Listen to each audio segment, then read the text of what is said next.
ലോക സർവമത സമ്മേളനത്തിൽ പങ്കെടുക്കാനായി റോമിലെത്തിയ പാണക്കാട് സയ്യിദ് സാദിഖലി ശിഹാബ് തങ്ങൾ ഫ്രാൻസിസ് മാർപ്പാപ്പയുമായി കൂടിക്കാഴ്ച നടത്തി. കൂടിക്കാഴ്ചയ്ക്കിടെ ഇസ്ലാമിക കലയെയും വാസ്തുകലയെയും സംബന്ധിച്ച പുസ്തകം Islamic art and architecture and introduction മാർപ്പാപ്പയ്ക്ക് കൈമാറി. സ്നേഹത്തിൻ്റെയും സാഹോദര്യത്തിൻ്റെയും മനോഹരമായ ഫ്രെയിമുകളിൽ ഒന്നായി സംഗമം മാറി.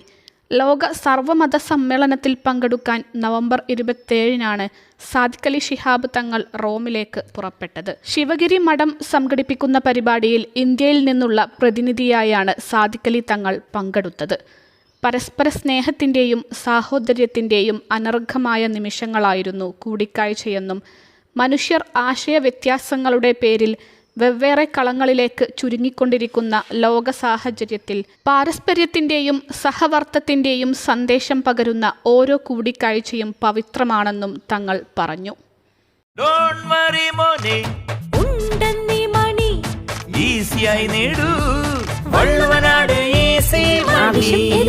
പണം ഞങ്ങൾ തരും. അൽസലാമ ഐ ഹോസ്പിറ്റൽ 21 ലക്ഷത്തോളം സന്തുഷ്ടരായ ഉപഭോക്താക്കളും 2 ലക്ഷത്തോളം തിമിര ശസ്ത്രക്രിയകളും പൂർത്തിയാക്കിയ മലബാറിലെ ഏക കണ്ണാശുപത്രി. ലോകോത്തര നിലവാരമുള്ള ചികിത്സാ സംവിധാനങ്ങൾ, എല്ലാ നേത്രരോഗ ചികിത്സാ സൗകര്യങ്ങളും വിദഗ്ധരായ ഡോക്ടർമാരുടെ മേൽനോട്ടത്തിൽ.